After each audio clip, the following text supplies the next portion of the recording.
Welcome back to Magpie Farm on this Tuesday morning. The temperature's around 16-17 degrees, and today I'm going to be starting out the process of putting our autumn, early winter crops out in the field and putting some seeds in trays ready to grow to get out there in the coming weeks. Okay, today I'm going to actually be doing some Swedes. Today I'm going to be planting them into little sets here to start them off in the polytunnel, and then eventually I'll be popping them out into the field. It's a busy time of the year, believe it or not, because there's 5 or 6 different things that can be planted out. I'm going to be planting over this coming week Swedes, parsnips, some more carrots, some more beetroots.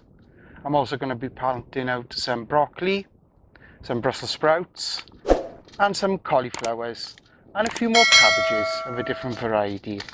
And if I get time, I'll also be starting off some beans in some trays as well. A quick growing, should I say, plant to get out there for some vegetables is radish, and lettuce can still actually be planted out now.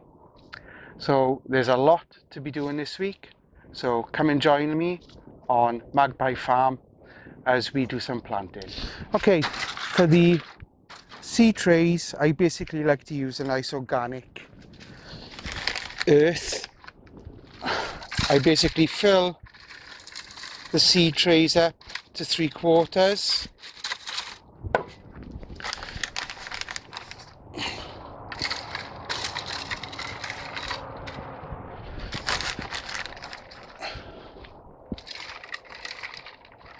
And what I'll do as well is I will water these before I put the seeds in, and I'll tell you why in a moment as a little tip.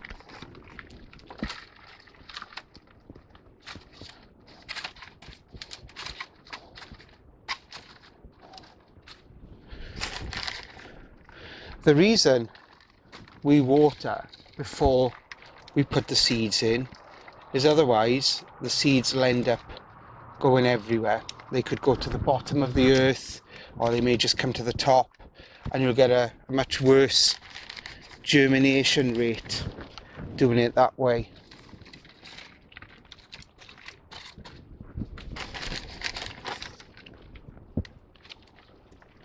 Okay, so that should be enough. So let's even this out.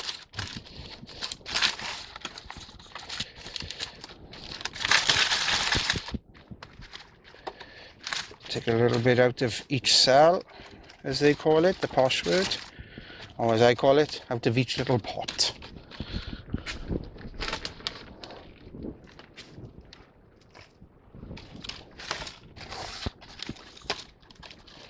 Try and equal it out so you've got the same depth then going in when you pop your seed in. Okay, and I actually prepared my water beforehand this time. So a quick water to start that off with.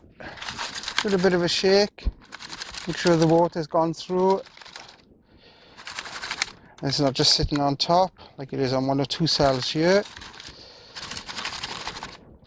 And if need be, fill just a little bit more, not to the top, because you're going to put another layer of earth on after you pop the seeds in.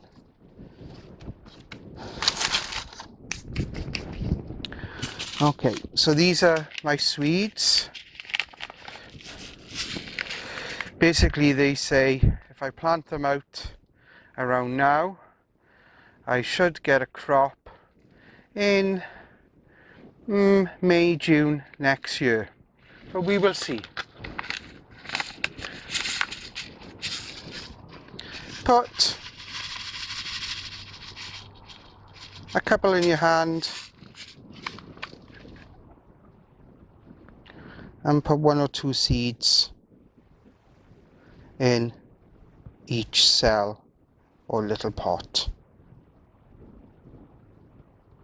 It doesn't matter if you put more than 1 or 2 in, or if you end up putting 3 or 4 in, because you will thin them out as they start to grow.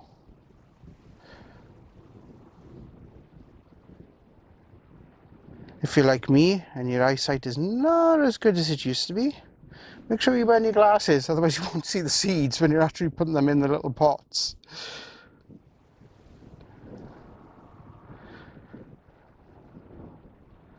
But it's a great time for putting a few more seeds out. And a lot of these can actually be done in pots, you know, in large pots, containers. So if you haven't got the land or the room, have a think about putting them into some containers. A standard sort of bucket size will work fine.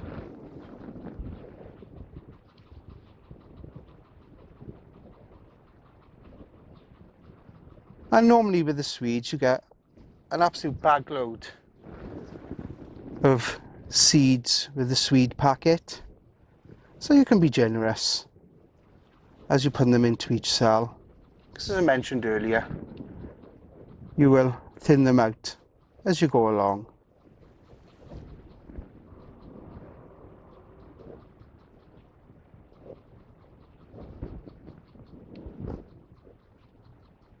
There we go.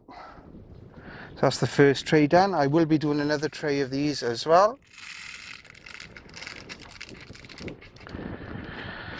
I like to put as many things into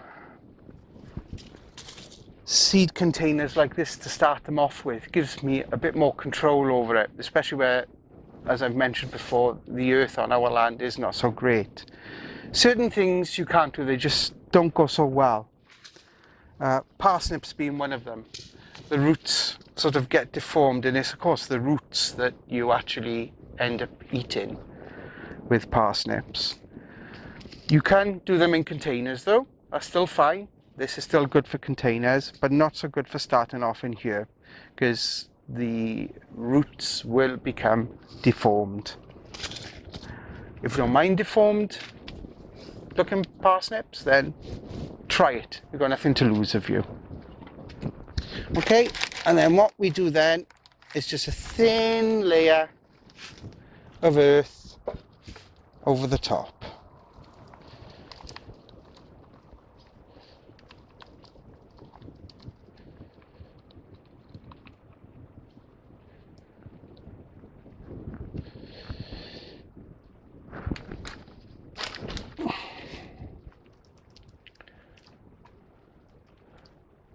And what you can do with these as well is when you finish putting your small layer of earth on top, is if you haven't got like seed trays like this where you put a clear plastic top on it, you can just put a piece of cardboard, and in fact sometimes that'll help with the germination as well, as they go from just seeds into seedlings. So I won't water these again now for a little while.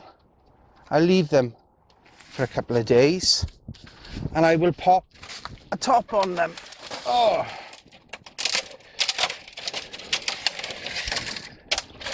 trouble is with these tops, they degrade with the weather and crack really easily. So there we go, 10-minute job, and the seedlings or seeds, which will hopefully turn into seedlings of the turnips stroke Swedes. I'm not quite sure, turnips or Swedes. I think they may be turnips. We'll actually go in there and I will pop them then over to the back here, and I will do another tray.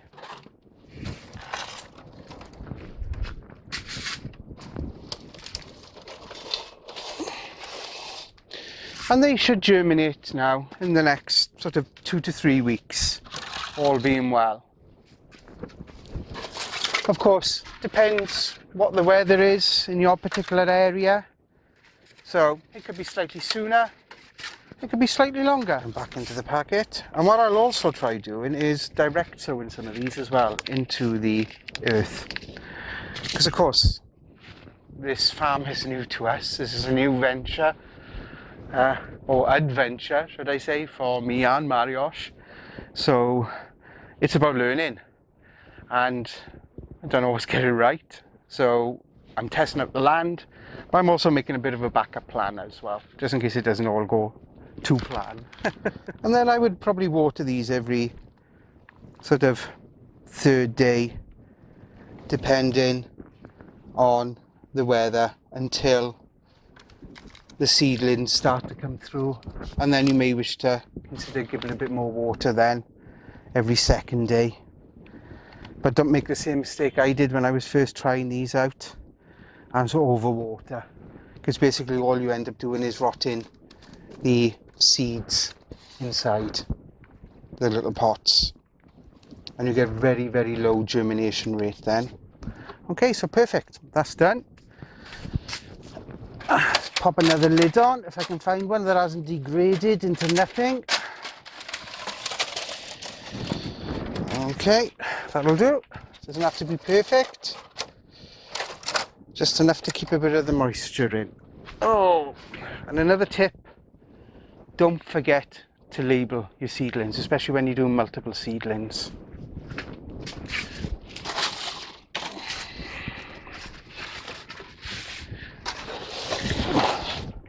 I bought these off Amazon. Literally, they work out as less than pennies. I think I paid about £4 for a pack of around 100 of them. And I just pop into there, right on there. Don't use a pen, try to use a pencil, because you can reuse them then. And I find the pencil tends to stay a bit better on there as well.